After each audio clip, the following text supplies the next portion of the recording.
Bom dia, meus amados, como é bom estarmos aqui mais uma vez, louvando, adorando o nosso Deus e nesse momento tão gostoso que nós temos o privilégio de aprender mais da Tua Palavra. Como é gostoso saber que, apesar das circunstâncias, o povo de Deus não para de adorar, não para de orar e não para de ser edificado pela Sua Palavra. É Deus quem nos sustenta em meio às dificuldades, é Deus quem nos alimenta, quem nos nutre com aquilo que nós mais precisamos. Por isso eu convido você a louvar, cantar, nós vamos adorar ao nosso Deus. Quem pode livrar como o Senhor? Somente Ele é poderoso. Enquanto a sua destra está sobre nós, nos sustentando, nós podemos confiar que a vitória é certa. Amém?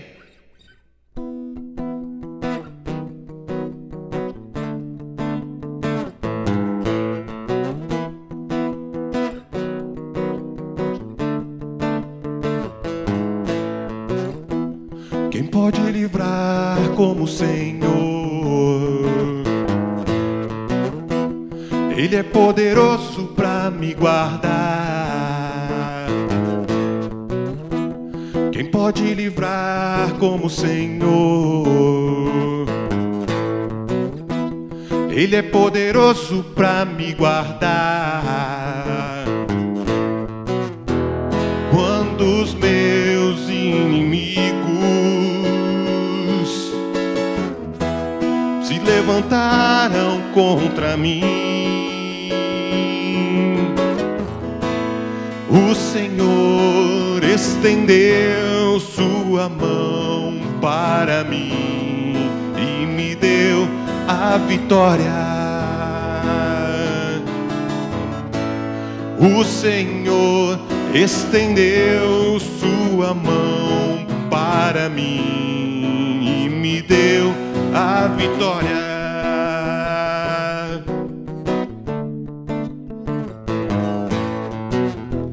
Quem pode livrar como o Senhor?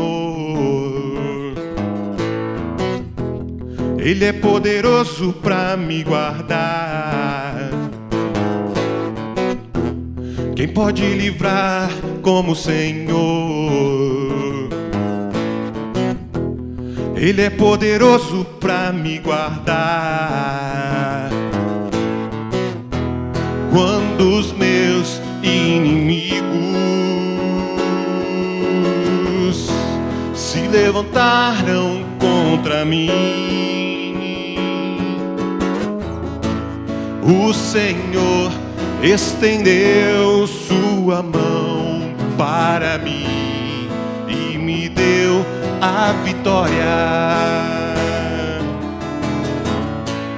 O Senhor estendeu sua mão para mim e me deu a vitória.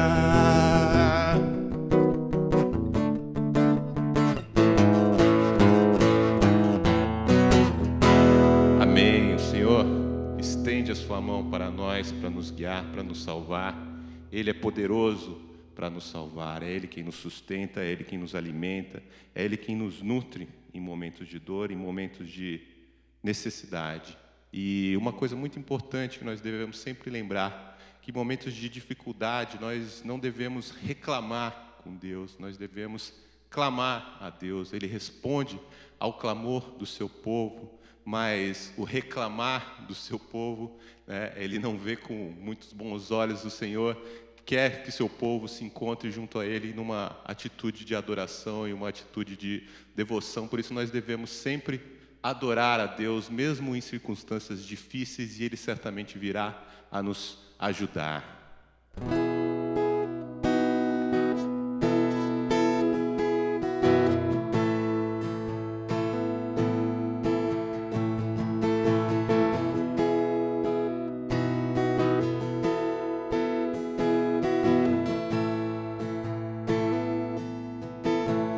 Todos que têm sede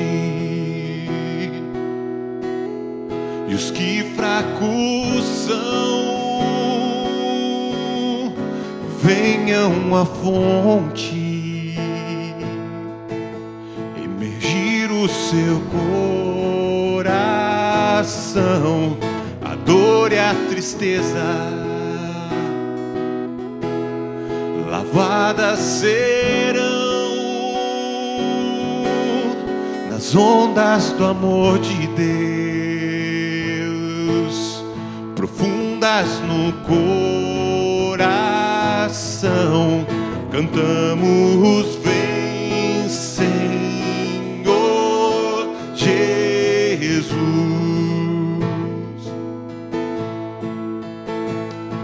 Vem, Senhor Jesus. Todos que têm sede e os que fracos são, venham à fonte emergir o seu coração. A dor e a tristeza lavadas serão nas ondas do amor de Deus, profundas no coração. Cantamos: vem, Senhor Jesus.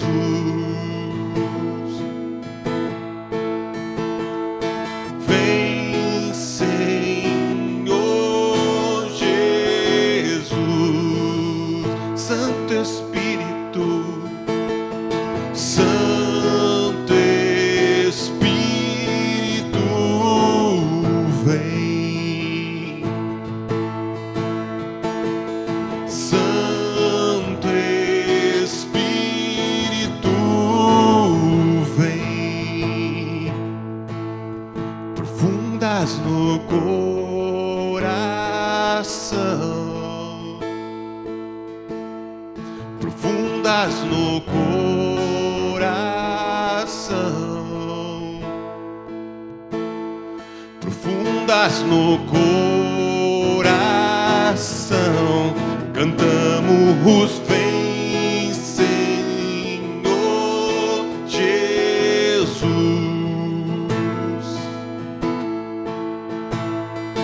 Vem, Senhor Jesus.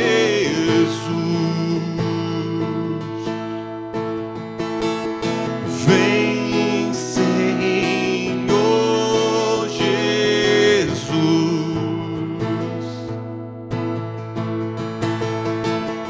Vem, Senhor Jesus.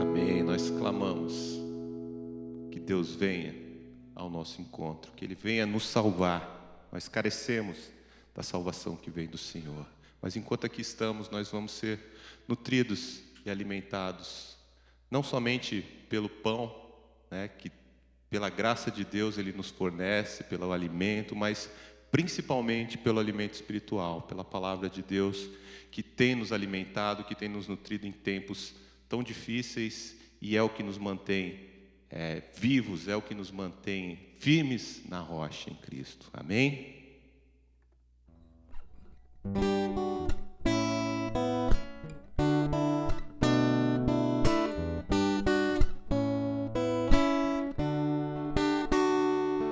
A tua palavra escondi,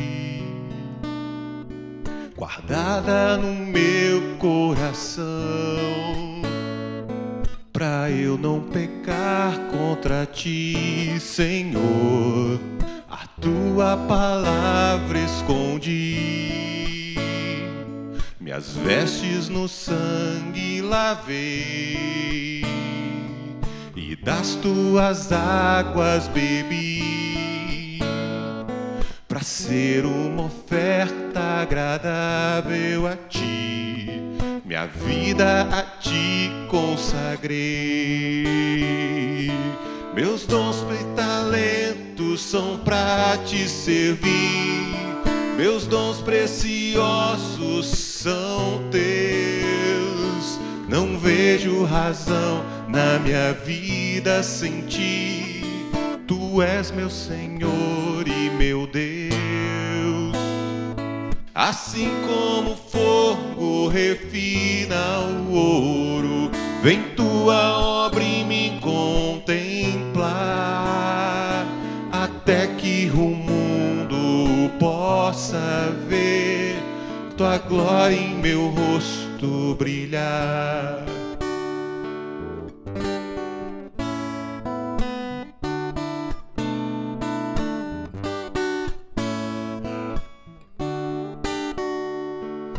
Tua palavra escondi, guardada no meu coração,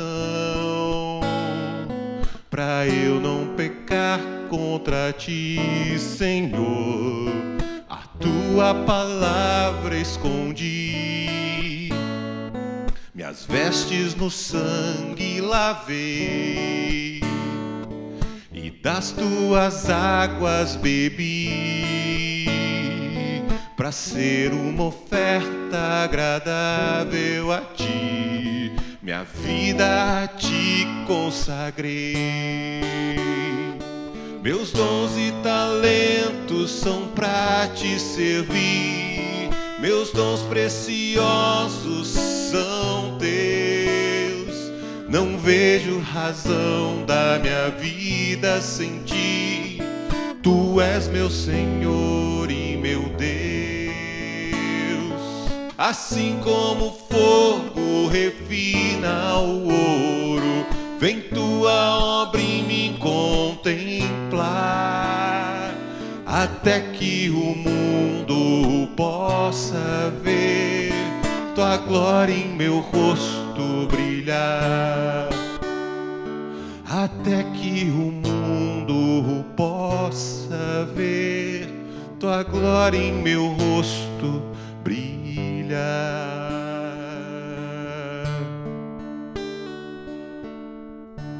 Amém. Que o mundo possa ver a glória de Deus resplandecendo no seu povo através de suas ações, através de sua devoção a esse Deus que nos deu tudo e que nos sustenta a cada dia. Amém? Nós vamos ficar agora com o pastor, com a palavra. Que Deus abençoe sua vida. Bom dia, queridos. Que a graça e a paz do nosso Senhor e Salvador Jesus Cristo seja com cada um de nós nessa manhã e para todos sempre. Amém? Você já teve aí a oportunidade de participar do nosso momento de louvor e a gente vai fazer isso todo domingo pela manhã.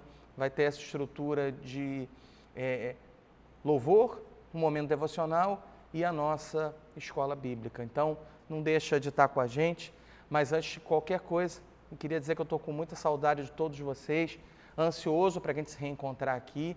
E enquanto isso ainda não acontece, se cuide, tome as precauções devidas e que em breve o Senhor nos abençoe e possamos estar aqui no templo louvando a Deus, reunidos e agradecendo pelo milagre, pelas bênçãos sem fim, que só Ele é capaz de nos conceder. Amém? Antes da gente passar para esse momento devocional, eu queria convidar você a baixar a sua cabeça, fechar os seus olhos, para a gente agradecer por mais essa oportunidade de conhecermos um pouco mais de quem Deus é nas nossas vidas. Vamos orar. Senhor, nós queremos te louvar, queremos te agradecer e que cada vez mais o nosso coração esteja firme na tua presença. Sabemos que nada nos separa do teu amor, que o Senhor é capaz de vencer por nós toda e qualquer dificuldade. E nós estamos aqui, Senhor, para isso, para te agradecer, para te louvar e para dizer que nós confiamos no teu domínio sobre todas as coisas. Fala conosco, Senhor, através da tua palavra, como o Senhor falou através dos teus louvores, e fala conosco também, logo em seguida, na escola bíblica. É por isso que nós queremos te louvar e já queremos te agradecer, em nome de Jesus. Amém. Queria convidar você a abrir a sua Bíblia lá no livro de Êxodo, no capítulo 17. Êxodo, capítulo 17, verso de número 1. E eu quero ler esse texto com você, para a gente conhecer um pouco mais do caminhar de Deus com o seu povo. A palavra de Deus diz o seguinte: Tendo partido toda a congregação dos filhos de Israel do deserto de Sim, fazendo suas paradas, segundo o mandamento do Senhor, acamparam-se em Refidim, e não havia ali água para o povo beber. Contendeu, pois, o povo com Moisés e disse: dá-nos água para beber. Respondeu-lhes Moisés: por que contendeis comigo? Por que tentais ao Senhor?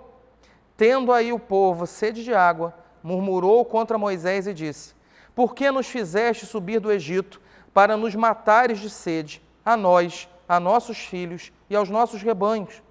Então clamou Moisés ao Senhor: que farei a este povo? Só lhe resta apedrejar-me.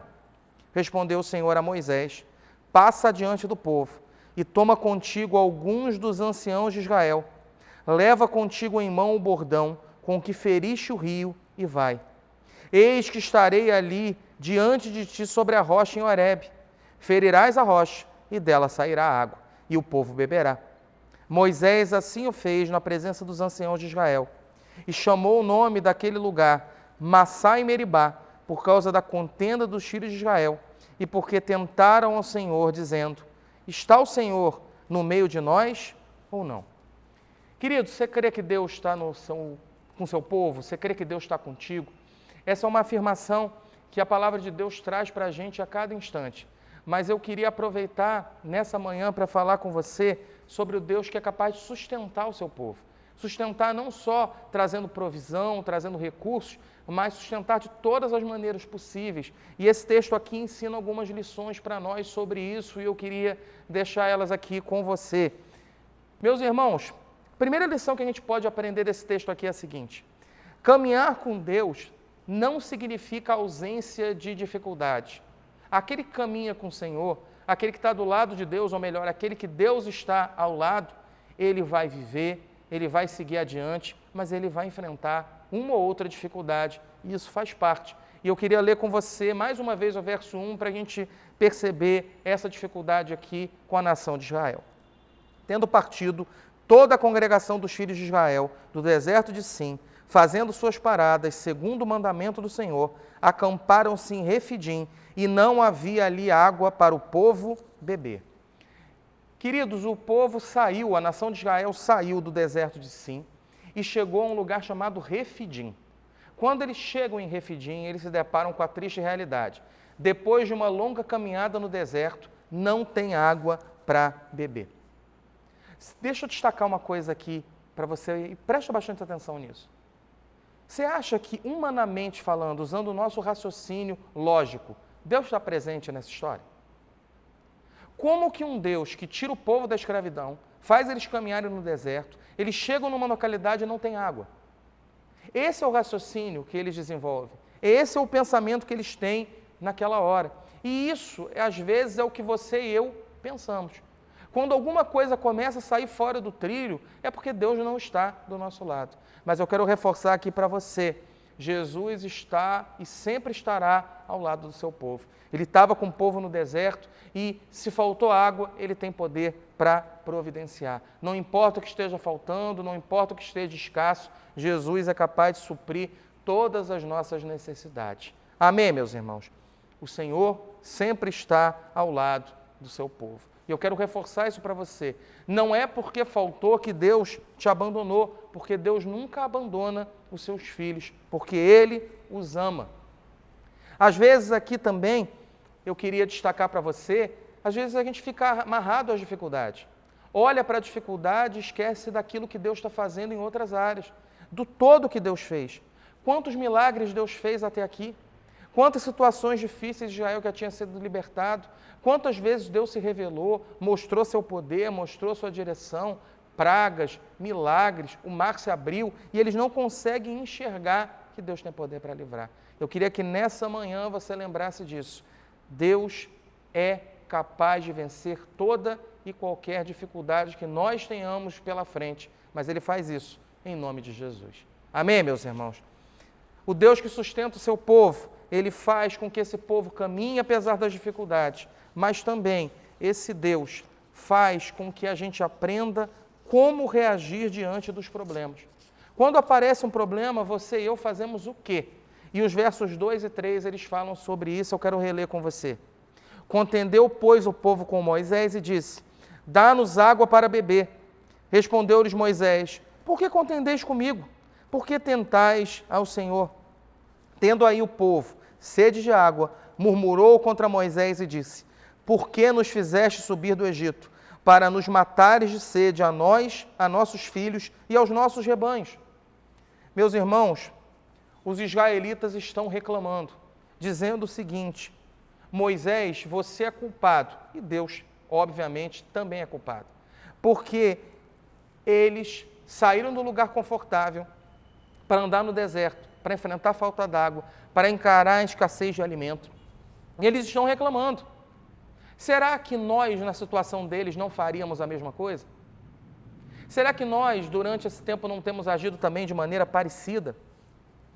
Meus irmãos, quando nós não compreendemos os planos de Deus, quando nós não entendemos o agir do Senhor, nós reclamamos, ficamos chateados, ficamos tristes, nós duvidamos. Esse texto aqui ele vai falar de fé, ele vai falar de como Deus é capaz de animar um povo para caminhar na certeza que eles vão chegar na terra prometida. Mas quero voltar aqui para falar com você sobre isso. O que é que eu faço diante das tribulações? E aqui a Bíblia revela para nós 3 atitudes. A primeira delas, eu preciso, diante das tribulações, confiar e orar. Às vezes eu confio, mas não oro tanto. Às vezes eu oro demais, mas não confio. Eu sempre falo sobre isso. Às vezes parece que a gente ora com o olho aberto e o outro fechado, né? A gente crê que Deus vai fazer, mas no fundo a gente quer ver. Então, no meio de qualquer tribulação, de qualquer problema, confie e ore. Uma outra atitude também, e esse texto fala disso com muita clareza, evite reclamar. Nós temos a tendência de reclamar de tudo. E muitas das vezes, preste atenção no que eu vou te dizer, até das coisas boas que Deus faz, e muitas das vezes, ou melhor, na maioria das vezes, reclamamos sem motivo.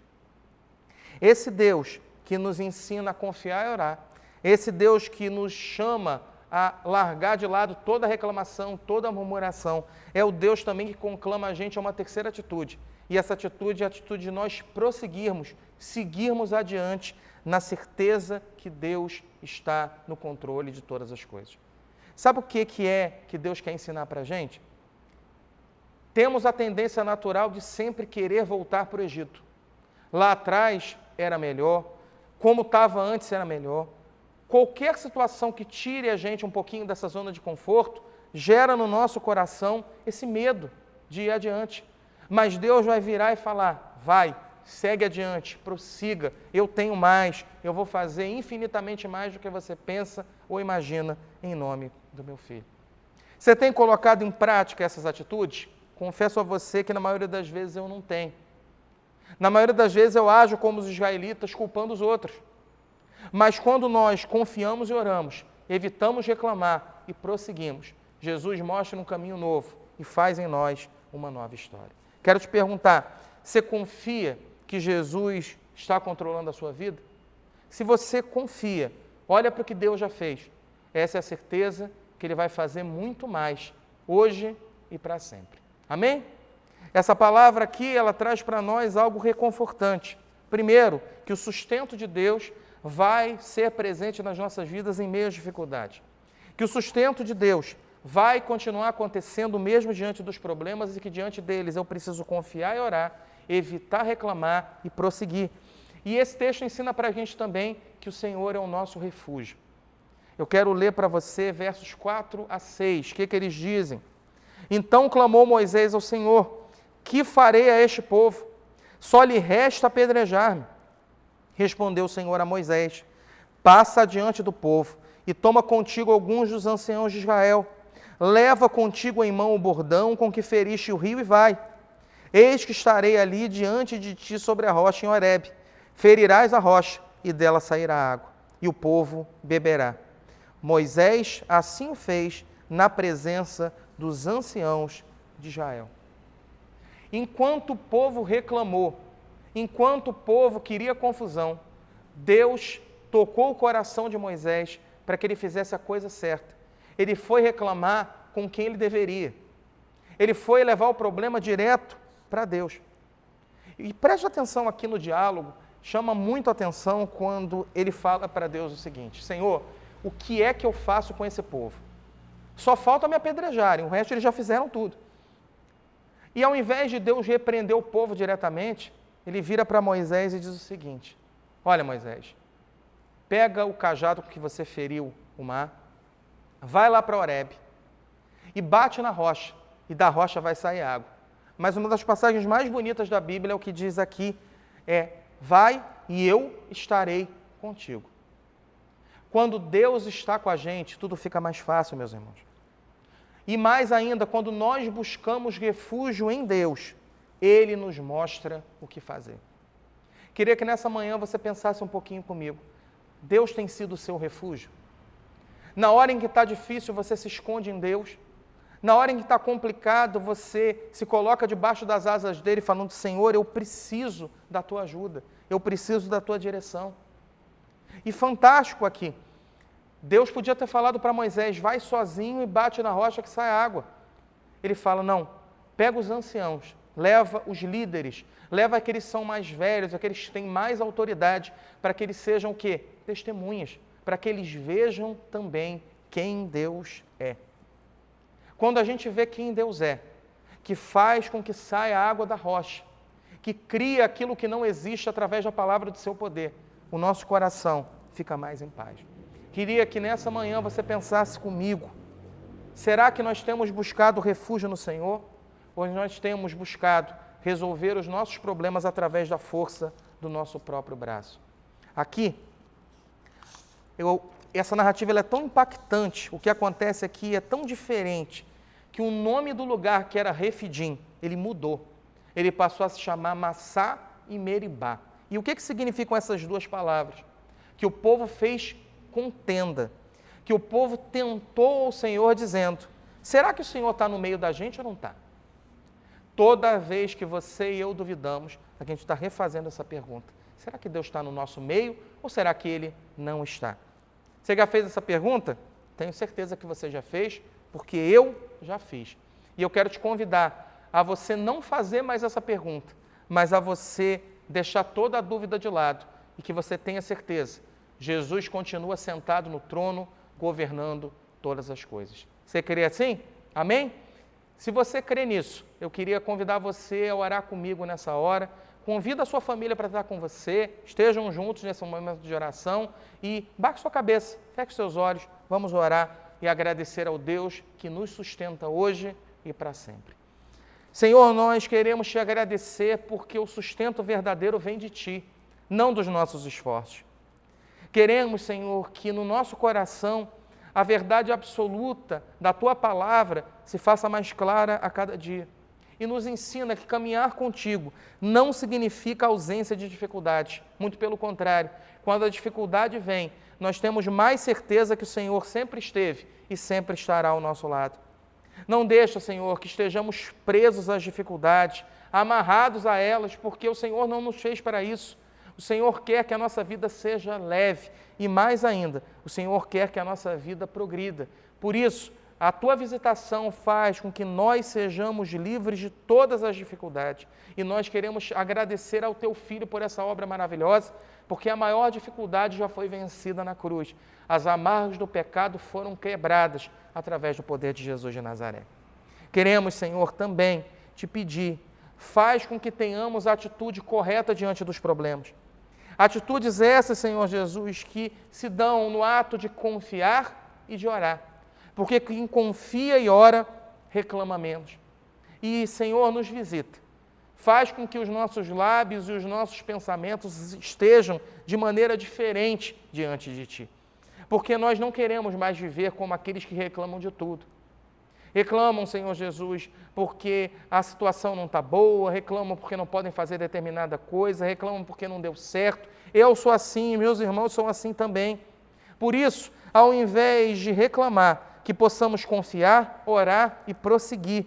E faz com que todo desejo, Senhor, também, de nós voltarmos para o passado, seja ele qual for, que ele seja desfeito nessa manhã pela Tua graça. Porque o futuro que o Senhor tem reservado para nós é infinitamente melhor. Por último, seja sempre, Senhor, o nosso refúgio. Nós queremos, Senhor, nos esconder em Ti. Queremos ser protegidos pela Tua palavra, pelo Teu cuidado. Faz com que a gente aprenda a buscar refúgio no Senhor a cada manhã.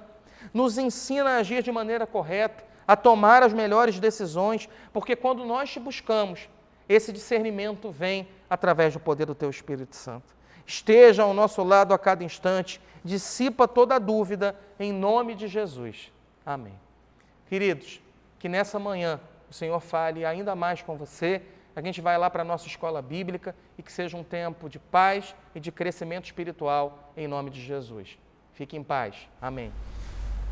Voltamos, queridos, aqui com a nossa escola bíblica e assim, só para falar para vocês, então, além das nossas novidades com relação às 2 reuniões de oração, tanto na quarta quanto na sexta-feira às 18 horas, a gente vai ter escola bíblica também, todo domingo pela manhã, às 10 da manhã. Então, não deixe de acompanhar a gente, segue a gente aí nas redes sociais e que isso tudo abençoe sua vida, faça toda a diferença. Meus irmãos, nós escolhemos aqui para falar com vocês na escola bíblica sobre a carta de Paulo aos Gálatas, em especial sobre os frutos ou fruto do Espírito. Só que antes de eu entrar e falar separadamente sobre cada fruto, eu quero fazer um panorama da carta para situar você sobre o que a carta fala, os temas principais, alguns temas que chamam mais atenção, para a gente poder estudar literalmente o contexto em que esse fruto do Espírito é desenvolvido pelo apóstolo Paulo. Mas antes de eu fazer isso, eu queria convidar você a orar comigo, baixe sua cabeça, feche seus olhos, vamos orar, que o Espírito Santo nos ilumine nessa hora. Senhor Jesus, obrigado pela Tua fidelidade e pela oportunidade que nós temos de estudar a Tua palavra. Isso é uma bênção que a gente não pode mensurar. E o Teu Espírito há de nos conduzir nessa hora. Então, nos visita e que possamos compreender qual é a Tua vontade para nós através dessa epístola aos Gálatas. Faz isso em nome de Jesus. Amém. Queridos, vamos começar o nosso panorama aqui. Como eu falei, a gente vai fazer um estudo mais ou menos aí de toda a estrutura da carta aos Gálatas. Eu queria começar com você falando sobre o seguinte. Quando a gente vai falar de qualquer texto na Bíblia, a gente tem que sempre estar atento à autoria do texto e à data do texto. Tá? Aqui no caso, o autor da carta aos Gálatas é o próprio apóstolo Paulo, e isso até os críticos mais ferrenhos das Escrituras, eles não têm a menor dúvida. Ela é uma carta que é incontestável. Tá? Então, o autor é o apóstolo Paulo, e a data em que essa carta é composta é entre o ano 49 e o ano 50 depois de Cristo. Qual o tema da carta? É salvação pela graça mediante a fé em Cristo Jesus. Então, se você quer saber um pouco mais sobre a salvação que Deus concede a cada um de nós através do próprio Filho, pela graça, ou seja, não depende do que você faça ou que eu faça ou deixe de fazer, Gálatas é um texto que fala sobre isso. É até uma epístola muito querida pelo Lutero, reformador, e ele diz que ele se casou com essa carta, que ela é a Catarina, o nome da esposa dele, era o nome da esposa dele, que ele se casou com essa carta, tamanho era o amor que ele tinha por ela, e a certeza da liberdade que só Jesus pode conceder para cada um de nós. Sigo aqui falando um pouquinho dos propósitos da carta aos Gálatas. Quais são os propósitos que levaram o apóstolo Paulo a escrevê-la? O primeiro deles é o seguinte: é a correção do evangelho distorcido que começou a ser pregado na região da Galácia para as igrejas, quando o apóstolo Paulo, logo em seguida, a ele pregar o evangelho verdadeiro e deixar essa região. Chega um pessoal de Jerusalém e começa a pregar um evangelho distorcido que traz a seguinte informação: para você ser salvo, além de Cristo, você tem que guardar a lei. Mas, além de Cristo, ser circuncidado. Além de Cristo, viver como um judeu. E o evangelho lhe diz que só Cristo Jesus e a obra dele na cruz são suficientes para nos salvar. Eu não preciso fazer mais nada. Então, esse evangelho, ele é tão adulterado, esse evangelho que é trazido pelo pessoal de Jerusalém, é um evangelho tão distorcido que o apóstolo diz que ele não podia ser mais chamado de evangelho. O segundo motivo é que Paulo vai responder aos ataques que começaram a ser feitos a ele. dizendo que ele não era apóstolo, que ele não tinha autoridade dada por Jesus, e ele vai responder essas acusações. Tá bom? Então, só colocando aqui, quais são as características da distorção desse evangelho? Primeiro, é a obrigação da prática da circuncisão por parte dos homens, eles deveriam se tornar prosélitos judeus, obedecer completamente à lei de Moisés, guardar o sábado, respeitar as festas judaicas, e além disso, uma vida igual a de um judeu. Você tem que se tornar um judeu, entre aspas, cristão, e isso não é evangelho. Sigo aqui. Começo o panorama da carta propriamente dito. Como a carta começa? Ela começa com um prefácio e com uma saudação. Tá? Uma coisa que ressalta os olhos de quem lê Gálatas e leu as outras cartas paulinas é o seguinte: em Gálatas, Paulo é extremamente breve. E isso é incomum em Paulo.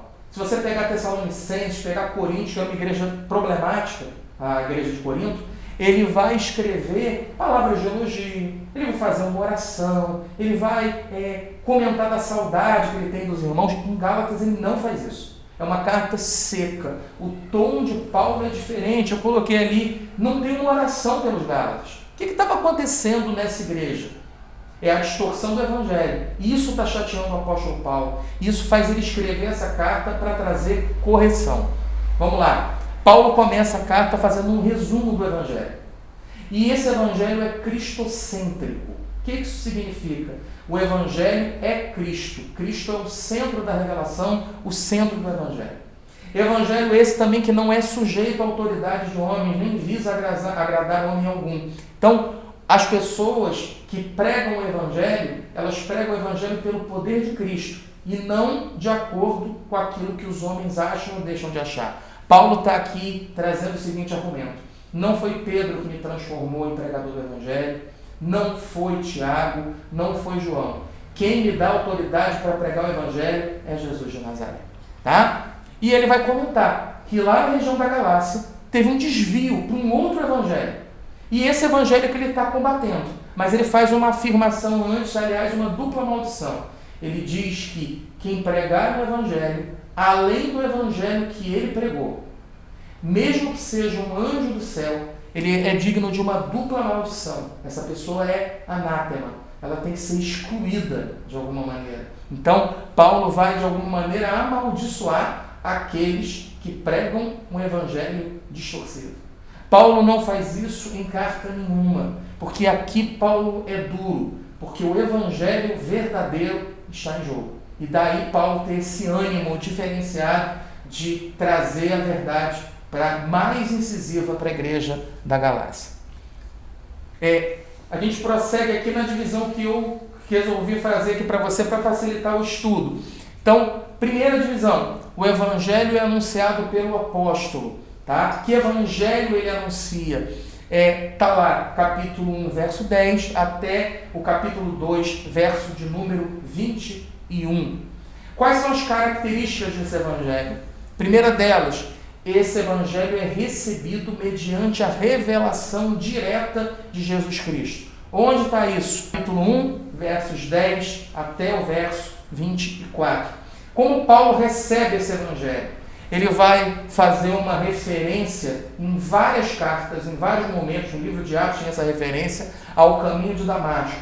Se você tiver oportunidade, eu sugiro não só que você leia Atos 9, mas que você faça um esforço para nesses dias, até a próxima semana, você tentar ler a Epístola aos Gálatas inteira. Porque aí você já chega aqui na aula com dúvidas, chega com questionamento, você pode fazer perguntas aí embaixo do vídeo, nos comentários, ou então vai ter um link aí para você tirar alguma dúvida. Então, não deixe de perguntar, não deixe de falar, porque quando a gente aprende mais de Bíblia juntos, isso faz diferença para a nossa vida. Mas volto aqui. Lá no caminho de Damasco, Jesus encontra Paulo e ele, cego, entra na cidade, recebe uma oração de um homem chamado Ananias, recupera a visão e volta a pregar, ou melhor, começa a pregar o evangelho. Vamos lá. Paulo, quando fala da revelação que Jesus faz para ele do evangelho, ele não dá detalhes da forma dessa revelação. E eu queria confessar a você que eu tenho muita curiosidade de saber como essa revelação aconteceu. Se Jesus aparecer para ele, se ele tinha visões, como isso aconteceu, mas a Bíblia não quis falar para a gente. Então fica o resumo lá de Deuteronômio 29, 29. As coisas reveladas pertencem a nós, as que não são pertencem a Deus. Né? Lutero, quando comentava essa passagem, dizia que Deus não gosta de gente curiosa. Então deixa a gente quieto aqui. Tá? Paulo vai dizer que depois desse encontro que Jesus tem com ele no caminho de Damasco, ele vai para as regiões da Arábia. Muito provavelmente os estudiosos bíblicos creem que ele vai para a Arábia Saudita hoje, fica lá um tempo e depois retorna para Damasco para poder pregar o Evangelho. Paulo vai fazer uma visita para Jerusalém depois de 3 anos. Por que ele cita essa viagem? Porque ele quer dizer que ele pregou o Evangelho provavelmente pelo período de 3 anos, sem nunca ter encontrado com nenhum dos apóstolos, porque não foram os apóstolos que o comissionaram, mas sim o nosso Senhor Jesus Cristo. Então ele vai começar a dizer que ele foi visitar Jerusalém 3 anos depois do encontro que Jesus teve com ele em Damasco, e ele fica em Jerusalém pelo período de 15 dias. Por esse período de 15 dias, ele vai encontrar com Pedro e com Tiago, irmão de Jesus. Onde está esse encontro? Onde está a descrição desse evento? Atos, capítulo 9, versos 26 a 30. Ok? Sigo aqui. Uma outra divisão que eu fiz. Paulo ele vai ser reconhecido pelos líderes da igreja de Jerusalém. O evangelho dele é reconhecido, mas ele não foi autorizado previamente, porque se o evangelho é de Jesus, os apóstolos não precisam autorizar, tá? Isso está onde? Capítulo 2, versos 1 até 14. Paulo vai falar que ele se converte lá no caminho de Damasco. 3 anos depois ele vai para Jerusalém, fica 15 dias e 14 anos depois ele volta para Jerusalém, através de uma revelação. A Bíblia também não fala que revelação foi essa, se foi uma visão, se foi um sonho. E onde está descrita esse retorno, onde está descrito esse retorno de Paulo para Jerusalém, 14 anos depois?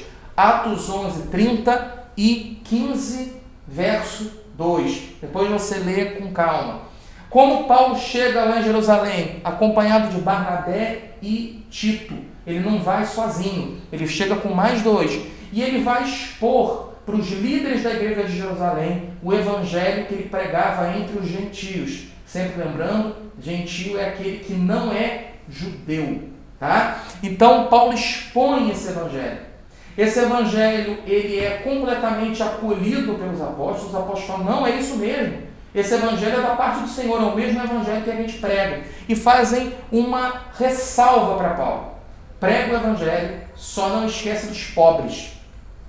E Paulo diz que ele se esforçou muito por fazer isso. E a partir daí você tem a divisão da igreja primitiva em 2 eclesiologias. Não são 2 igrejas, mas são 2 formas de ver a igreja. Quais são elas? Primeiro, uma igreja que é para os gentios, uma igreja para aqueles que não são judeus, que são aqueles que não conhecem o Antigo Testamento, não conhecem a tradição judaica, nunca ouviram falar de Moisés. Quem são os responsáveis por esse evangelho? Paulo e Barnabé. E daí é que a gente tem as viagens missionárias que acontecem descritas na Bíblia. Tá? E o outro evangelho voltado para os judeus é o evangelho, a outra eclesiologia, já que é um evangelho só. A outra eclesiologia voltada para os judeus, que pertence à pregação da palavra a quem? Quem são os líderes? Pedro, Tiago, irmão de Jesus, e João. Tá bom? Paulo vai meio que mudar de assunto abruptamente na carta, e ele vai falar de um confronto, do encontro que ele teve com Pedro. Já que o evangelho é o mesmo, o que está acontecendo aqui? Por que surgiu esse confronto? Quando Paulo está em Antioquia, Pedro está em Antioquia também, existe uma regra, que é a seguinte para o judeu: ele não come com quem não é judeu. Pedro, antes da chegada daqueles que vinham de Jerusalém, ele estava comendo tranquilamente com aqueles que não eram judeus, ou seja, ele estava infringindo a lei judaica. O que aconteceu? Quando chegaram aqueles da parte de Jerusalém, ele levantou e foi sentar com os judeus. Paulo, quando percebe essa hipocrisia, ele levanta e fala na frente de todo mundo, ele faz questão de registrar isso. Olha, Pedro, se você não vive como judeu, como você quer que as pessoas vivam? O evangelho não é obediência de lei, porque pela obediência de lei ninguém é salvo.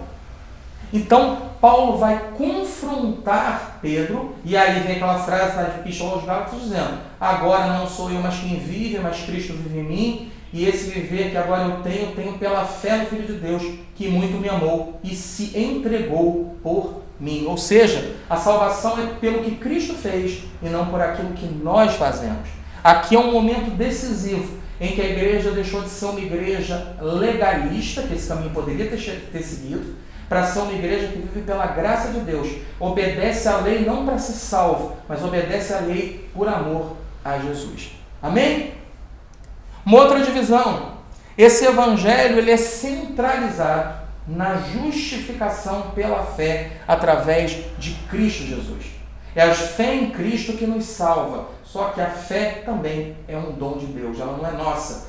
Deus é quem nos outorga, nos concede fé. Onde está isso? Capítulo 2, versos 15 a 21. Paulo vai falar ali que o evangelho é da graça. E eu digo para você que o evangelho é de graça, você não precisa pagar por ele. Você não precisa comprá-lo. Deus dá de graça, você não precisa fazer nada. Mais ainda, ele vai reforçar: a salvação é pela fé e não por obras da lei. Ninguém é salvo porque obedece os 10 mandamentos. Nós nos esforçamos por obedecer os 10 mandamentos porque nós somos salvos. E mesmo que nós venhamos a falhar, a obra de Cristo na cruz é suficiente para nos salvar. Amém? Sigo aqui. Uma outra divisão: o evangelho da graça de Deus versus a liberdade cristã. E quando eu falo isso versus, eu não estou querendo dizer que isso entra em confronto, muito pelo contrário. Ali eu até escrevi: o evangelho é da graça e ele gera a liberdade cristã. Tá? Onde está isso? Capítulo 3, verso 1, até o capítulo 5, verso 12. É provavelmente, aí não, é a maior porção da carta, onde ele vai defender ferrenhamente um evangelho gratuito, mas um evangelho gracioso que é vivido por amor a Jesus. Primeiro, a fé é suficiente para esse evangelho. Capítulo 3, versos 1 a 14. Qual é o problema da igreja da Galácia? Segundo o apóstolo Paulo, e isso é o comecinho do capítulo 3, é porque eles tiraram os olhos de Cristo. Paulo vai falar: ó Gálatas insensatos, quem vos fascinou? E ali a linguagem que ele utiliza é como se alguém estivesse encantando a pessoa pelo olhar, desviando ela da verdade para que ela enxergue a mentira. E como é que Paulo vai dizer que eles estavam na mentira? Ele vai falar isso expondo a verdade. Como ele começa fazendo isso? Ele fala da experiência de Abraão.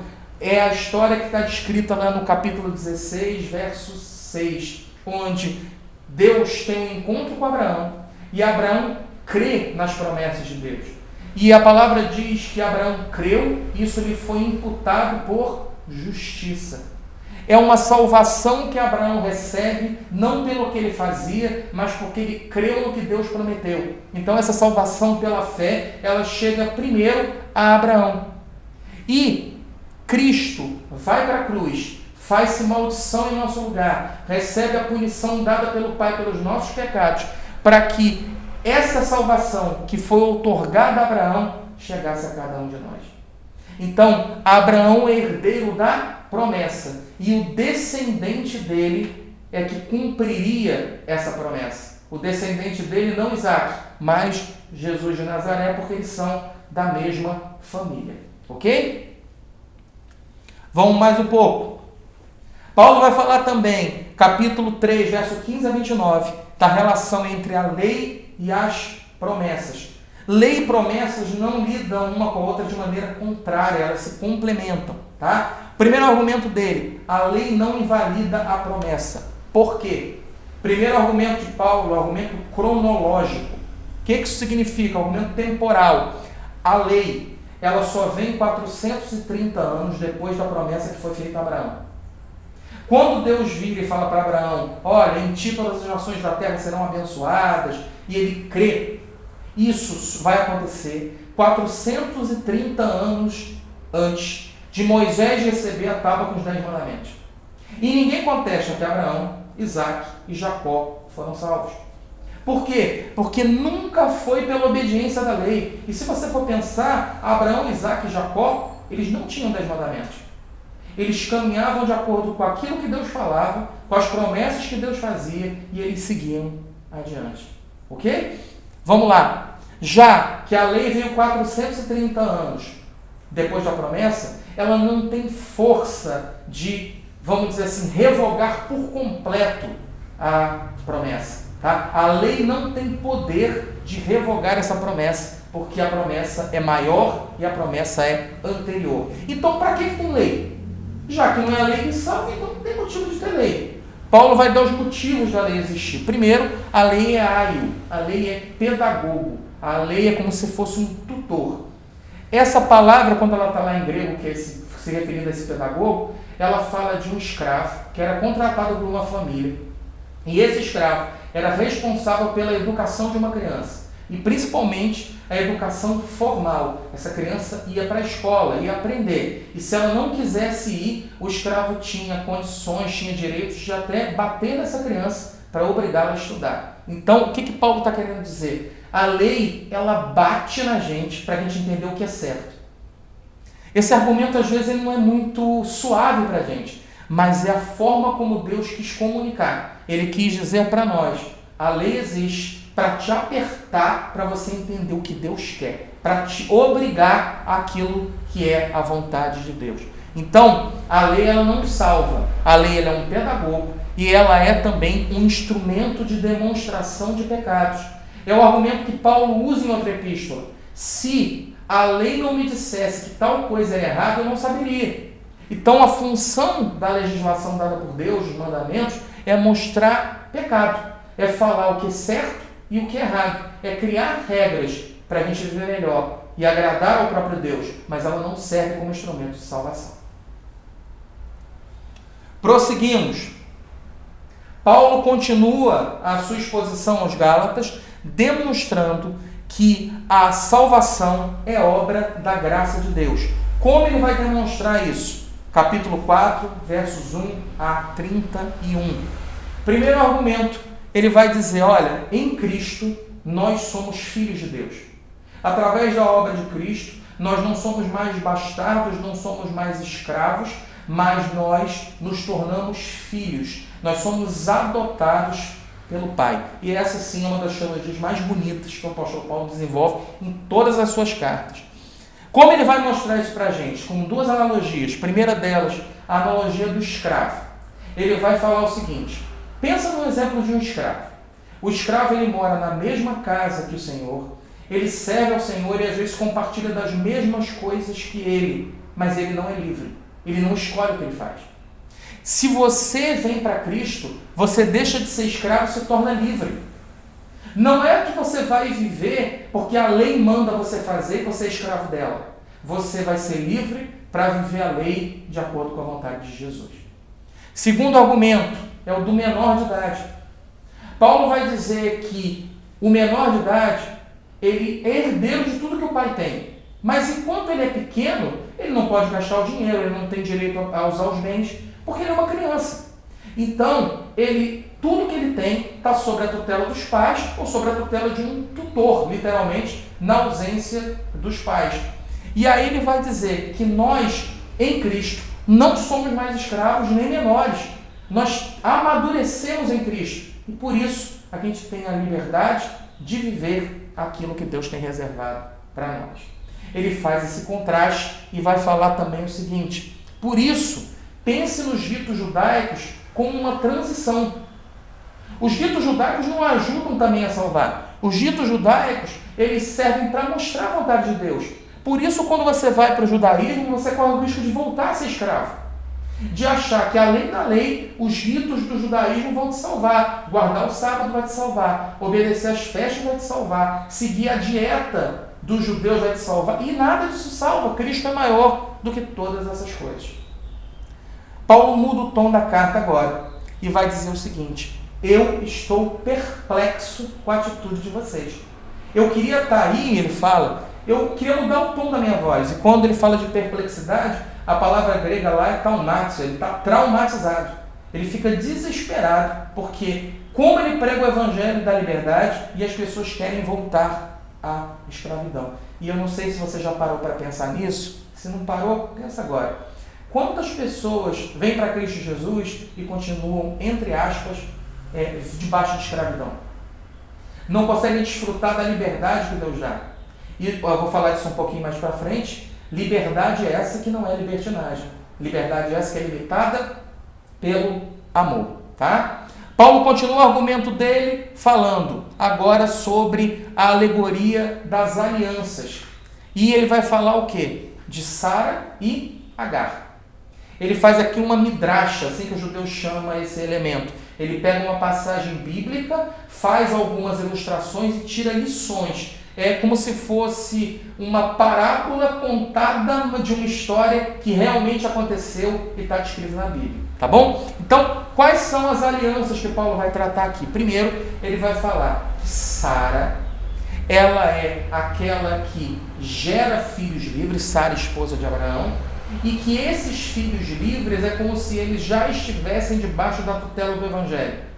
Uma vez que nós temos relacionamento genuíno com Cristo Jesus, somos convertidos, herdeiros da vida eterna, o nosso relacionamento com Deus é de filho, mas filho que é livre. Ele vai fazer um contraste, falando o seguinte: existe uma outra forma de relacionamento com Deus, e é uma relação de escravidão. É isso que a legislação vai trazer aos nossos olhos quando a gente olha a história de Agar. Agar é concubina de Abraão. Ela vai ter filho com ele, mas ele nunca vai ter o direito do filho de verdade. E aí, o que é que Paulo vai comentar? Nós não somos filhos da escravidão da lei, nós somos filhos da liberdade no Evangelho de Cristo Jesus. A lei, ela existe para libertar e não para nos escravizar. Você crê nisso? Amém? Paulo, depois do argumento de Sara e de Agar, ele vai falar o seguinte: espera aí, vamos lá. Nós somos livres, né? Mas o que a gente vai fazer aí com um canto ou outro com essa tal liberdade? E ele começa a desenvolver esse argumento aqui. Primeiro, ele exorta os cristãos da Galácia, e isso vale para nós hoje, a permanecermos firmes na liberdade que Deus concedeu para cada um de nós. Onde está isso? Capítulo 5, verso 1 até o verso 26. Paulo começa com o seguinte argumento: foi para a liberdade que Cristo nos libertou. Não vos submetais novamente a julgo de escravidão. E ele vai começar a delimitar que escravidão é essa. Aqui Paulo vai falar da escravidão da circuncisão. Ou seja, os líderes judaizantes que apareceram na região da Galácia trazem essa obrigatoriedade da circuncisão para que os crentes estejam em Jesus e sejam salvos.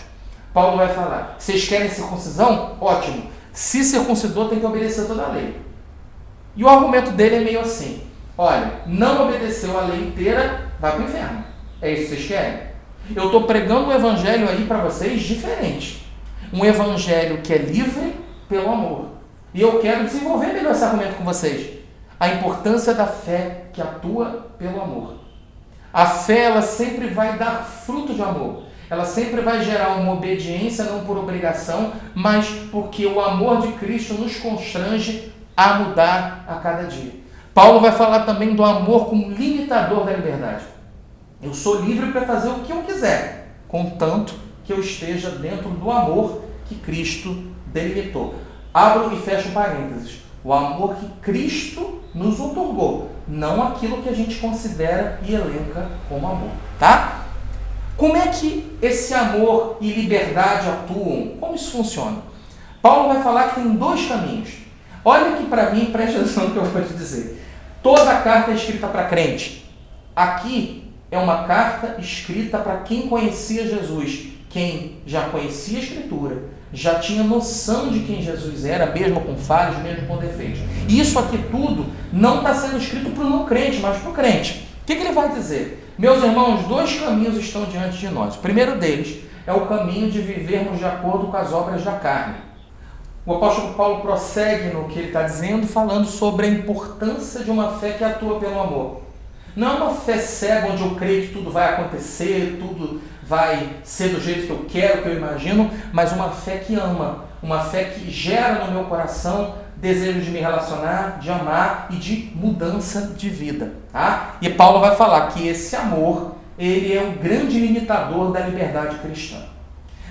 Ele dá essa vamos dizer assim, formulação no argumento dele para chegar talvez no ponto principal da carta, onde ele vai falar sobre obras da carne que geram morte eterna e sobre o fruto do Espírito que gera vida eterna. Eu não vou falar muito sobre eles porque vai ser aquilo que a gente vai falar nos nossos encontros aqui aos domingos, tá? Mas sempre lembrando, isso aqui é para crente, não para não crente. Nós que somos cristãos temos que analisar. Nossa vida tem sido caracterizada pelas obras da carne que conduzem à morte eterna, ou seja, faz com que eu repense se eu tive um encontro ou não com Jesus, ou eu tenho vivido pelo fruto do Espírito. Eu tenho dentro de mim uma mudança de vida, uma transformação que em Cristo conduz para a vida eterna. Como que eu saio da obra da carne e venho para o fruto do Espírito? Dependência do Espírito Santo. Se eu me esforçar para tentar cumprir a lei de Deus pela minha força, eu vou cair nas obras da carne. Porque eu vou ser um cristão que vou aparentar ser o que eu não sou. Eu viro um legalista, eu cobro das pessoas aquilo que eu mesmo não vivo. Mas se eu dependo do Espírito Santo, esse fruto que é próprio do Espírito brota. E aí ele culmina na vida eterna. Prossigo aqui. Finalzinho. Já que Paulo falou do fruto do Espírito, ele vai falar sobre essa vida no Espírito. Capítulo 6, versos 1 a 10 é onde ele vai falar sobre isso. E ele começa dizendo, meus irmãos, olha só. Para você amar de verdade, você tem que aprender o seguinte princípio. Nós precisamos levar as cargas uns dos outros. E carga é isso mesmo, é suportar uns aos outros. Nem sempre na sua caminhada cristã tudo vai ser leve. Vai ter vezes que vai ter gente pesada para você carregar. Mas é isso que Deus quer. Às vezes você vai ser o peso do seu irmão e o teu irmão vai te carregar. E é isso que Jesus quer. Isso que é levar as cargas uns dos outros. Isso que é suportar uns aos outros. Não é uma liberdade que se expressa eu fazendo o que eu quero, mas que me manda fazer algumas coisas. Tá bom? E Paulo faz um alerta, um fechamento da carta. Olha, de Deus não se zomba. O que um homem plantar, certamente ceifará. Ou seja, se eu vivo para o Espírito, eu colho do Espírito. Se eu vivo para a carne, eu colho as obras da carne, que são as obras de destruição. Paulo vai concluir e vai abençoar a igreja da Galácia. Dá tão alívio, né? Porque ele começa tão seco, mas no final ele vai abençoar essa igreja, porque ele ama essa igreja de verdade, porque se ele não amasse nem carta ele escreveria. O objetivo dele é a conversão. Não é à toa que ele diz, meus filhos, eu espero novamente em vocês, vocês nasçam, porque eu estou com dores de parto, esperando que o Evangelho nasça em vocês mais uma vez, tá bom? No finalzinho, nessa conclusão e bênção, vai falar, olha, eu estou escrevendo para vocês em letras grandes com o meu próprio punho. Muitos estudiosos bíblicos defendem que o apóstolo Paulo, sempre no final da sua carta, ele escreve esse finalzinho de próprio punho. Mas o restante da carta, quem escreve é um amanuense. É alguém que recebe um pagamento para escrever a carta. Paulo revisa, faz as modificações, essa carta é colocada do jeito que o apóstolo quer e ela é enviada, só que ele só faz a assinatura final. Outros vão defender que só em Gálatas Paulo escreveu a carta inteira. E é um argumento bem plausível. Então, assim, ela é uma carta muito especial nesse sentido. Mas Paulo está dizendo, eu escrevo com letras grandes no meu próprio punho. E uma outra possibilidade dele são duas possibilidades dele escrever letras grandes. Primeiro, Paulo tem uma enfermidade nos olhos, ele não enxergar direito, e por isso ele escreve em letras grandes. E a outra é que assim, ele está tão insatisfeito com a igreja da Galácia pelo comportamento deles, que ele põe em caixa alta, ele escreve em letras gigantes para que eles entendam que eles precisam de mudança. Paulo vai falar, olha, eu não me glorio em nada. A minha glória é a cruz de Cristo. e quanto ao mais, ficam criticando que eu prego circuncisão, que eu sou uma coisa com judeus, que eu sou uma coisa com gentios, que o meu evangelho ele é meio que aparenta ser alguma coisa completamente diferente quando eu estou com judeus, mas quando eu estou com gentios o meu evangelho é outro. Deixa eu dizer para vocês, ninguém mais me moleste porque eu trago no meu corpo as marcas de Cristo. E aí muita gente vai comentar sobre o que são essas marcas. Creio que a maioria dos estudiosos que levam a sério as Escrituras, eles fecham nesse ponto de vista, que as marcas de Cristo que o apóstolo defende são as perseguições. Porque tem gente que fala que Paulo, nessa carta, ele tinha um problema de visão, por isso que ele vai falar que quando ele pregou o evangelho no meio deles, se possível, eles arrancariam os olhos e dariam. Tem gente que vai defender que Paulo estava passando por uma enfermidade, no caso a malária, quando pregou, e que a aparência dele era meio que repugnante na pregação do evangelho. Mas, independente disso, o que quem estuda a Bíblia fala é que as marcas de Cristo são as perseguições. Em resumo, quem caminha com Jesus sempre será perseguido, porque não se conforma com esse mundo. Amém? Esse foi mais ou menos aí o panorama da carta. Fica um pouquinho corrido, mas vocês já sabem que eu sou mais corrido um pouquinho. Mas quero orar com você e quero te convidar a continuar aqui com a gente. Na semana que vem a gente vai ver o primeiro fruto do Espírito. Então, vai lendo sua Bíblia, reforço o aviso, participa das nossas reuniões de oração também, tá? Procura no YouTube, se inscreve para você estar acompanhando tudo. Participa das nossas aulas de escola dominical, todo domingo às 10 da manhã. Coloca suas dúvidas aí embaixo para eu poder tirar, conversar com você com calma. E aproveita esse tempo. Lê a carta aos Gálatas, lê algumas passagens aqui que eu falei com você lá do livro de Atos, lê o capítulo 9, a conversão de Paulo, para que juntos a gente aprenda sobre essa carta e principalmente para que o fruto do Espírito literalmente brote em nós, para que nós geremos frutos de acordo com a vontade de Deus. Convido você a bater a sua cabeça, orar junto comigo. Senhor, obrigado. A tua fidelidade é maior do que os nossos medos e as nossas falhas. Queria te agradecer, Senhor, por essa oportunidade. Mesmo num tempo difícil como esse, vivemos essa enfermidade, o coronavírus, o Senhor não deixa o teu povo longe da tua palavra. Isso é maravilhoso. Te agradecemos e pedimos. Livra, Senhor, o nosso país, livra o mundo inteiro dessa enfermidade. Livra, Senhor, cada um de nós para que possamos prosseguir na pregação do teu evangelho, na vida cotidiana, Senhor Jesus, nas coisas normais do dia a dia.